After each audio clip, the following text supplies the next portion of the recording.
Hello students, in this video we discuss about direction cosines and direction ratios of a line. First, suppose a line makes angles alpha, beta, gamma with positive direction of coordinate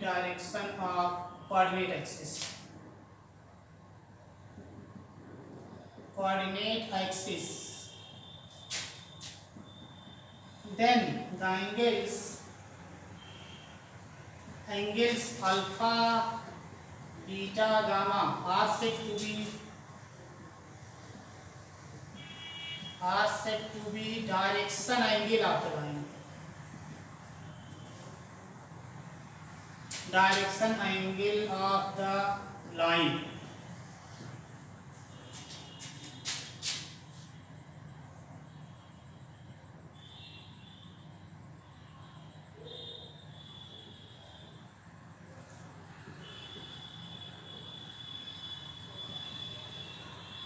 मान ले रहे हैं कि ये हमारा coordinate axis है, एक line है जो कि एक्स एक्सिस के साथ जिसका एंगल अल्फा है, एक्स एक्सिस की पॉजिटिव डायरेक्शन से अल्फा एंगल बना रही है, वाई एक्सिस की पॉजिटिव डायरेक्शन से beta angle and Z axis की पॉजिटिव डायरेक्शन से उस लाइन का एंगल गामा है। इस लाइन को हम बोल दे रहे हैं लाइन एल। अब ये लाइन एल क्या है? Line L makes angle alpha with x axis. तो एक्स एक्सिस और इस लाइन के बीच का एंगल क्या है? Alpha. This line makes angle beta with y axis, means line और y axis के बीच का एंगल क्या है? Beta. And this line makes angle gamma with z axis. इस लाइन और z axis के बीच का एंगल है गामा। लाइन को हम एक्सटेंड नहीं कर रहे हैं, केवल यहीं तक अभी कर रहे हैं गामा। तो ये लाइन L जो है x एक्सिस के साथ अल्फा एंगल बना रही है, y एक्सिस के साथ बीटा एंगल है, z एक्सिस के साथ गामा एंगल। तब इन्हीं angles alpha, beta and gamma, इन्हीं तीनों एंगल्स को हम बोलते हैं direction angle of this line. Direction angle, इस लाइन का डायरेक्शन एंगल। अब नेक्स्ट क्या है? इन्हीं एंगल का कॉस ले लो, कोसाइन ले लो, तो क्या आएगा? तो इन्हीं एंगल का कोसाइंस ले लेंगे तो तीन नंबर्स आएंगे, उन्हीं तीनों नंबर को हम बोलेंगे direction cosines of the line. तो क्या होगा? द नंबर्स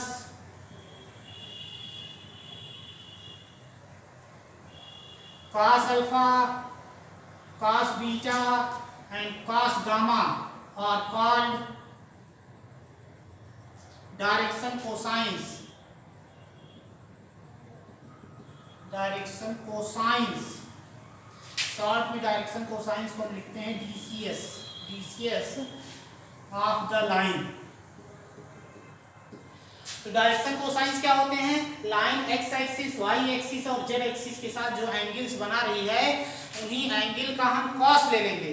तो जब हम एंगल का कॉस ले लेंगे तो ये आ जाएगा cos alpha, cos beta, cos gamma. इन्हीं तीन numbers cos alpha, cos beta, cos gamma को हम बोलते हैं direction cosines of the line. एक एग्जांपल देखते हैं।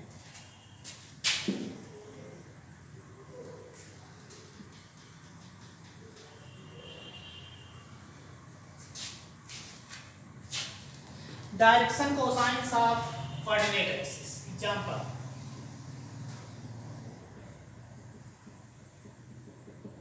Direction cosines of coordinate axis. First है direction cosines of x axis.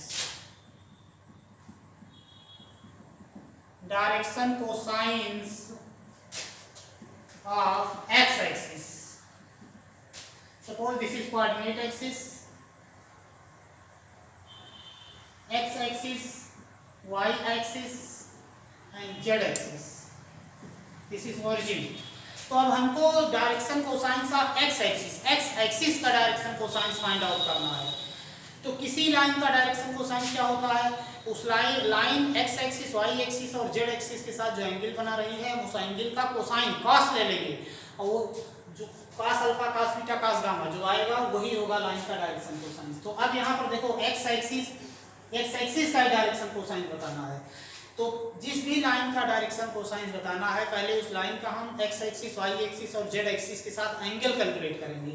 तो अब एक्स एक्सिस का जब डायरेक्शन कोसाइन बताना है तो एक्स एक्सिस का एक्स एक्सिस के साथ एंगल कितना होगा, किसी लाइन का उसी लाइन के साथ एंगल क्या होता है 0। फिर एक्स एक्सिस और वाई एक्सिस के बीच का एंगल क्या होगा π/2 एंड एक्स एक्सिस और जेड एक्सिस के बीच का एंगल क्या होगा, ये भी होगा π/2। तीनों एक्सिस आपस में म्यूचुअली परपेंडिकुलर हैं। तो क्या आएगा x axis makes angles 0 π/2 π/2 with coordinate axis। coordinate axis means x axis y axis and z axis। तो जब x एक्सिस का हमने x axis y axis z axis के साथ एंगल कैलकुलेट कर लिया तो फिर x एक्सिस का डायरेक्शन कोसाइन क्या होगा, इन्हीं तीनों एंगल का हम कॉस ले लेंगे। Therefore direction cosine of x axis will be therefore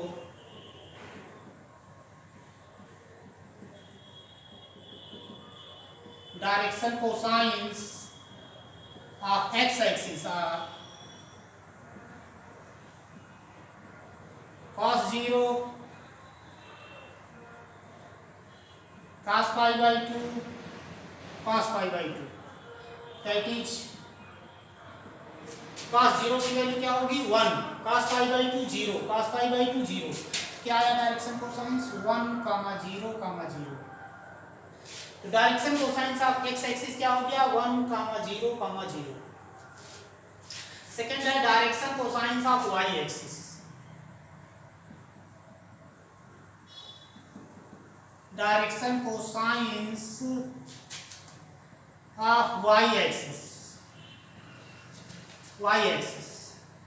तो जब y एक्सिस का डायरेक्शन कोसाइंस बताना है तो पहले हम जिस y एक्सिस का कोऑर्डिनेट एक्सिस के साथ एंगल कैलकुलेट करेंगे। Means y axis x axis के बीच का angle, y axis y axis के बीच का angle and y axis z axis के बीच का एंगल। तो y एक्सिस और x एक्सिस के बीच का एंगल क्या है π/2। y एक्सिस का y एक्सिस के साथ एंगल क्या होगा, कोई लाइन खुद के साथ क्या है कितना एंगल बनाती है 0 डिग्री एंड y एक्सिस और z एक्सिस के बीच का एंगल क्या होगा π/2। दोनों तीनों एक्सिस आपस में म्यूचुअली परपेंडिकुलर है, कोई भी दो लिया जाए उनके बीच का एंगल π/2 है। तो क्या आएगा y axis makes angles π/2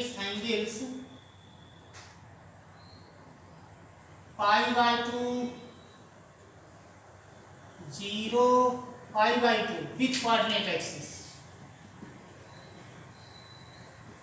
coordinate axis means x axis y axis और ये वर्ड लिख दिया मींस तीनों एक्सिस इसमें इंक्लूड है, x axis y axis and z axis। तो जब हमने y एक्सिस का कोऑर्डिनेट एक्सिस के साथ एंगल कैलकुलेट कर लिया तो फिर क्या करेंगे, इन्हीं एंगल्स का हम कॉस ले लेंगे, कोसाइन ले लेंगे और कोसाइन लेने के बाद जो नंबर्स आएंगे वही नंबर y एक्सिस के डायरेक्शन कोसाइंस होंगे। तो डायरेक्शन कोसाइंस क्या हो जाएगा y एक्सिस का, therefore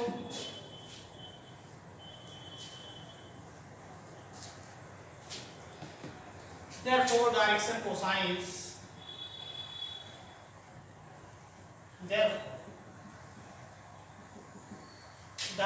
cosines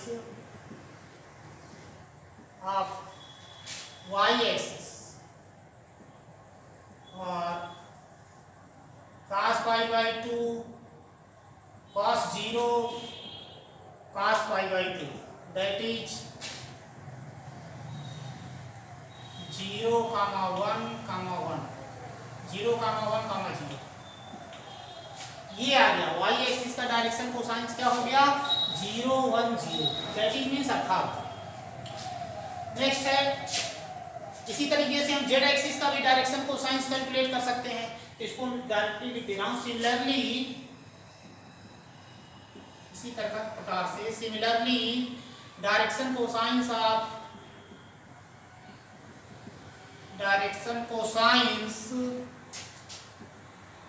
z axis or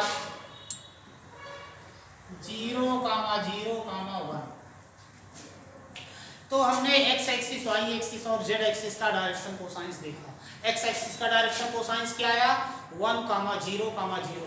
Y axis का डायरेक्शन कोसाइंस क्या आया 0, 1, 0। एंड जेड एक्सिस का डायरेक्शन कोसाइंस क्या आया 0, 0, 1।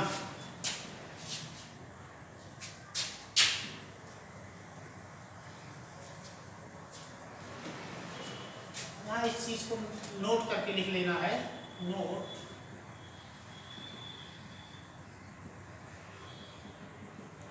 Direction cosines are usually denoted by small letter LMN.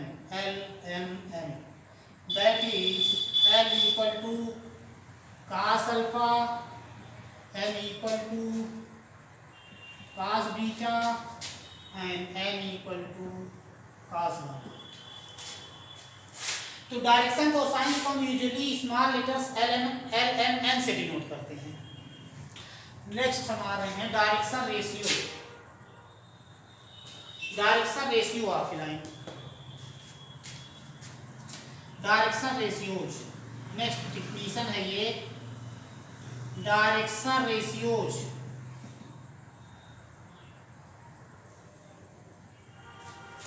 Direction ratios of line. तो डायरेक्शन रेशियोज क्या होते हैं?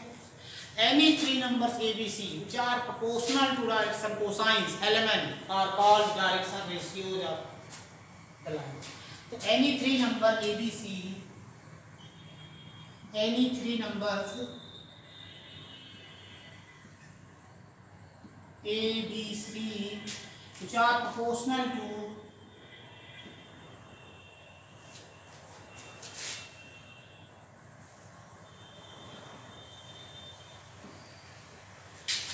direction cosines DC of the line, direction cosines of the line LMN are called direction ratios of the line.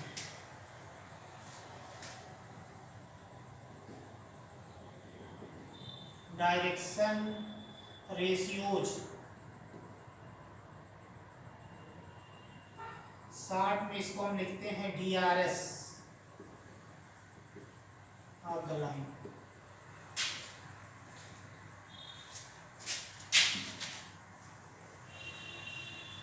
तो क्या होगा proportional का यहाँ पर क्या मतलब है? Any three number ABC which are proportional to element का क्या मतलब है?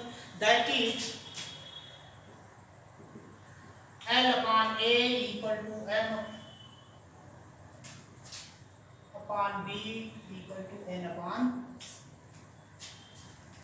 इसको ना लिख करके ऐसे that is A upon L equal to B upon M equal to C upon N. Any three numbers ABC which are proportional to direction cosines LMN means A upon L equal to B upon M equal to C upon N. कोई भी अगर तीन numbers ऐसे हैं ABC जो ये condition satisfy कर रहे हैं then AB numbers ABC are called direction ratio of the line.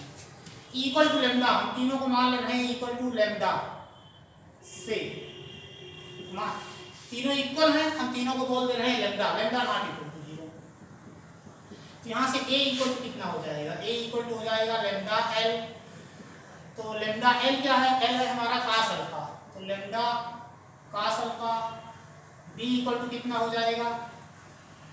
Lambda, जब फर्स्ट वाले रेशियो को लैम्डा के इक्वल करेंगे A upon L equal to lambda, तो यहाँ से A इक्वल टू हो जाएगा लैम्डा L, क्रॉस मल्टीप्लाई कर देंगे तो A इक्वल टू हो गया लैम्डा L। तो जब A equal to lambda L हो गया, L क्या है? L है हमारा cos अल्फा, तो ये इक्वल टू हो जाएगा लैम्डा cos अल्फा। सिमिलरली जब सेकंड रेशियो को लैम्डा के बराबर करेंगे B upon M equal to lambda, तो यहाँ से B इक्वल टू क्या हो जाएगा? लैम्डा M, और M क्या है हमारा? cos बीटा, ये हो जाएगा lambda cos beta.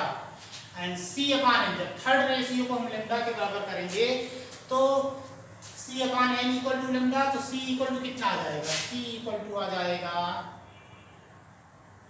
Lambda N equal to lambda cos gamma.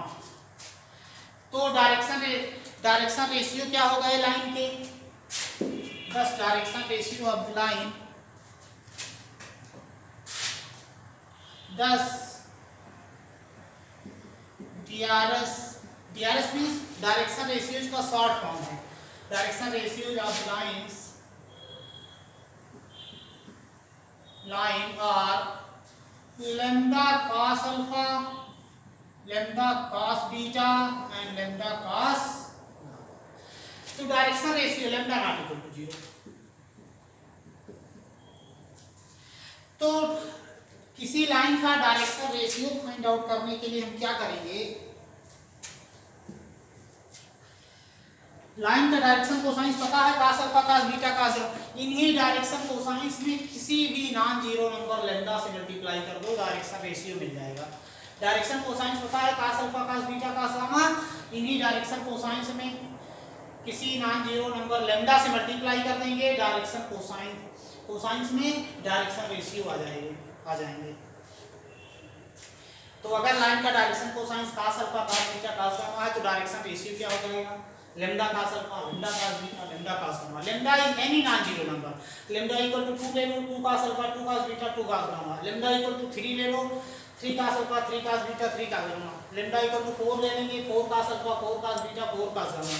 ये सब उस लाइन के डायरेक्शन रेशियो होंगे. किसी भी लाइन के infinite number of direction ratio होते हैं, यूनिक नहीं है कि एक ही डायरेक्शन रेशियो है. कोई यहाँ पर लैम्डा बदलते जाएंगे, डायरेक्शन रेशियो बदलते जाएंगे. नेक्स्ट है डायरेक्शन कोसाइन से रिलेटेड एक रिजल्ट है कि sum of squares of direction cosines of a line is 1, कि किसी लाइन के डायरेक्शन कोसाइंस के स्क्वायर का सम 1 होता है. ये हम लोग प्रूव करेंगे. थ्योरम है sum of square of direction cosines of a line is 1.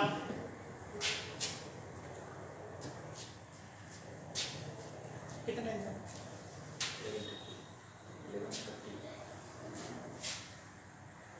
10 minute. Sum of squares of direction cosines of a line is 1.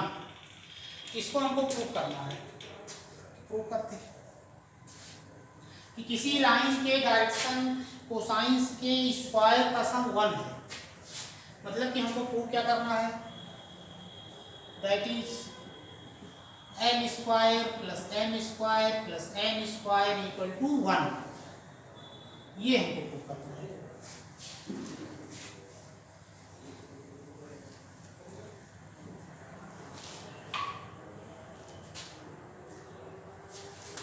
तो हम मान ले रहे हैं कि लेट प्रूफ है, let the line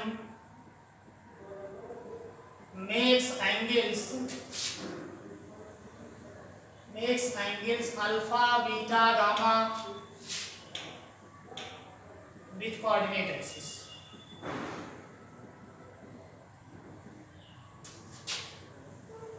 late again फिर हम एज्यूम कर ले रहे हैं कि a equal to a1i plus a2j plus a3k be a vector on the line. यहाँ पे हमने क्या क्या एज्यूम कर लिया, लाइन है, दिस लाइन हमने मान लिया कि this line makes angle alpha with x axis, beta with y axis and gamma with z axis. Next हमने एज्यूम कर लिया कि OA, इसको हम बोल दे रहे हैं वेक्टर A, कि vector A equal to a1i plus a2j plus a3k भी ये वेक्टर ऑन द लाइन, कि OA वेक्टर जो है इस लाइन पर वेक्टर है. और OA के कंपोनेंट क्या हैं, a1 a2 a3 R component of this vector OA. Vector OA को हमने वेक्टर A बोल दिया. तो अब इस लाइन और देखो, इस लाइन और x एक्सिस के बीच का एंगल क्या है, अल्फा हमने माना हुआ है. और तो इस वेक्टर OA और इस x एक्सिस के बीच का एंगल क्या होगा, ये भी अल्फा है. I टाइप क्या है, I type is unit vector along x axis, J type is unit vector along y axis and K type is the unit vector along z axis. तो जो इस लाइन और एक्स एक्सिस के बीच का angle है वही इस वेक्टर ए और इस वेक्टर आई कैप के बीच का एंगल होगा। तो हम क्या करेंगे, इस वेक्टर ए और वेक्टर आई कैप का हम डॉट प्रोडक्ट लेंगे। Vector a dot vector i cap is unit vector in the direction of x axis along x axis. तो वेक्टर ए डॉट आई, तो वेक्टर ए का जब हम आई से मल्टीप्लाई करेंगे तो कितना आ जाएगा, ये आएगा a1। वेक्टर ए डॉट आई आ जाएगा a1, तो यहाँ से हो गया a1 equal to a dot i. और दो वेक्टर का डॉट प्रोडक्ट क्या होता है, vector a dot vector b equal to होता है mod of a into mod of b into cos of angle between a and b. उस इस फार्मूले से ये क्या हो जाएगा, mod of vector a into mod of vector i cap into cos of angle between these two vectors, angle between vector A and vector आई। और vector A और वेक्टर आई के बीच एंगल वही है जो कि इस लाइन और एक्स एक्सिस के बीच का एंगल है। तो ये क्या हो जाएगा, इंटू कॉस अल्फा। तो यहां से क्या आ गया, a1 इक्वल टू, अब ये क्या हो जाएगा, ये हो जाएगा mod of A vector A, mod of vector A I cap unit vector है, यूनिट वेक्टर का मॉड 1 होता है। तो ये क्या हो जाएगा, 1 हो जाएगा। ये ओनली बचा vector A into cos of alpha, cos alpha, इसको बोलो 1। फिर इसी वेक्टर ए को हम जे के साथ हम डॉट प्रोडक्ट लेंगे। तो vector a2 equal to vector a dot j कितना आएगा, j कैप। जब वेक्टर a का हम j के साथ डॉट प्रोडक्ट लेंगे तो a2 आ जाएगा, i dot j 0, k dot j 0, k j dot j 1 हो जाएगा, a2 बचेगा। a2 equal to vector a dot j। और vector a dot j a dot b की डिफिनीशन से क्या होगा, vector a dot vector b equal to होता है mod of vector a into mod of vector b into angle cos of angle between a and b। ये क्या आ जाएगा, this equal to mod of vector a into mod of vector j into cos of angle between a and j. तो vector ए और जे का vector क्या है, j का is the unit vector in the along y axis. तो इस vector A और vector जे के बीच का एंगल वही होगा जो कि इस लाइन और वाई एक्सिस के बीच का एंगल है। और लाइन और वाई एक्सिस के बीच का एंगल क्या है, हमने मान लिया है कि लाइन और वाई एक्सिस के बीच का एंगल बीटा है। तो ये हो जाएगा कॉस ऑफ बीटा। अब j कैप क्या है, j कैप यूनिट वेक्टर है, इसका मॉड 1 रहेगा। तो ये हो जाएगा mod of a into cos of beta, इसको बोलो 2, इक्वेशन नंबर 2।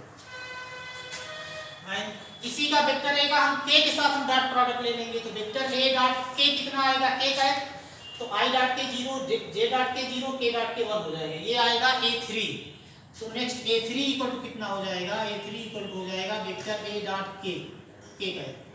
अब vector a dot k cap क्या हो जाएगा, by definition of dot product ये हो जाएगा mod of vector a mod of vector k cap into angle between vector a and vector k cap. k cap क्या है, unit vector along z axis, z axis के along unit vector k cap. इस line और इसके cap, इस vector a और k cap के बीच का एंगल वही होगा जो कि इस लाइन और z एक्सिस के बीच का एंगल है। और लाइन और z एक्सिस के बीच का एंगल हमने माना हुआ है गामा। ये हो जाएगा cos of gamma, cos of gamma.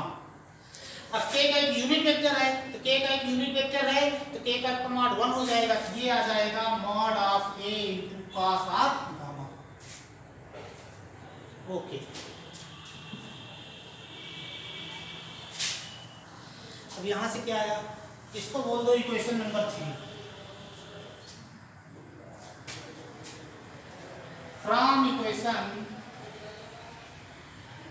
Equations 1, 2 and 3। Equation 1 से cos alpha a1 equal to है mod of a cos alpha. Equation 1 से क्या हो जाएगा, cos of alpha equal to a1 upon mod of a। Equation 2 से क्या हो जाएगा, cos of beta equal to a2 upon mod of vector a। And equation 3 से क्या हो जाएगा, cos of gamma equal to a3 upon vector a। ये next हो जाएगा cos of gamma equal to a3 upon mod of vector a। इसको बोल दे रहे हैं क्वेश्चन नंबर 4, 5 एंड 6। इन्हीं तीनों नंबर का स्क्वायर करो और ऐड करो। Squaring NAD, squaring equation 4, 5 and 6 NAD, squaring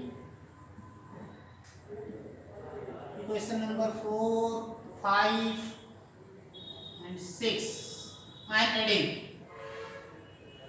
तीनों नंबर का स्क्वायर करके ऐड करने का लेफ्ट हैंड साइड में क्या आएगा, cos square alpha plus cos square beta plus cos square gamma, cos square alpha plus cos square beta plus cos square gamma. Right hand side में कितना आ जाएगा, a1 square upon mod a square plus a2 square upon mod of a square mod of vector a plus a3 square upon mod of vector a square. ये आ गया। अब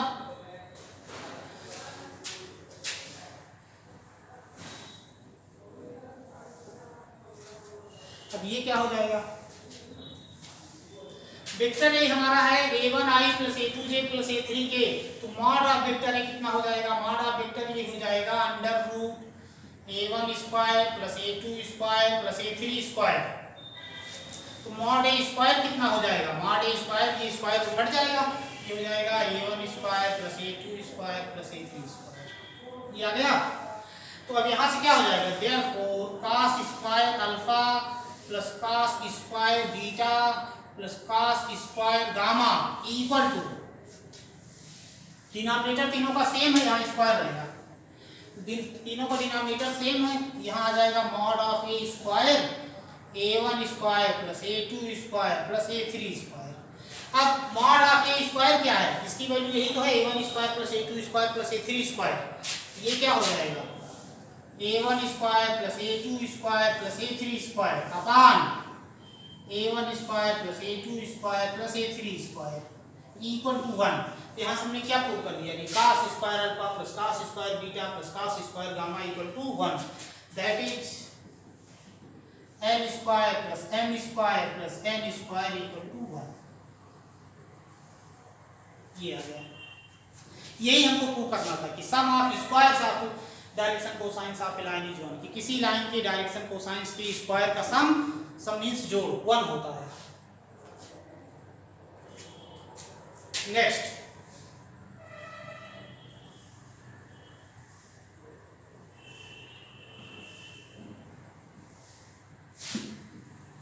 ये proof complete हो गया है।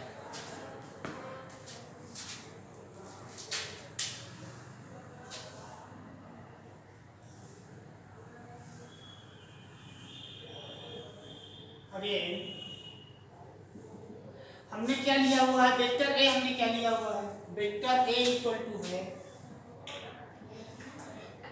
a1i plus a2j plus a3k। तो एक unit vector in the direction of vector a, ये कितना आ जाएगा, ये आ जाएगा vector a upon mod of vector a. ये कितना हो जाएगा, a1 upon mod of a i plus a2 upon mod of a, mod of a इसको डिवाइड कर देंगे, vector j plus a3 upon mod of a into vector k, k का j का i का। ये आ गया। अब a1 अपॉन मॉड ऑफ ए, इसके पहले हम जान चुके था a1 upon mod of a, यही था हमारा cos अल्फा, तो इसको हम ऐसे भी तो लिख सकते हैं equal to cos alpha i।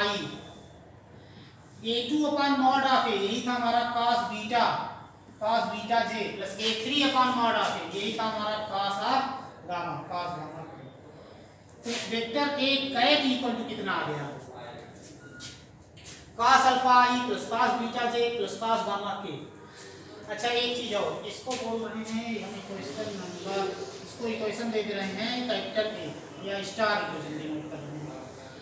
अब वेक्टर ए इक्वल टू कितना हो जाएगा, वहां पे क्या था, a1 upon mod of a equal to था हमारा cos अल्फा, ये आया था। तो a1 इक्वल टू कितना हो जाएगा, यहाँ से a1 इक्वल टू हो जाएगा mod of a cos of alpha. Similarly a2 upon mod of a आया था cos बीटा, तो a2 इक्वल टू कितना हो जाएगा, mod of a cos of beta.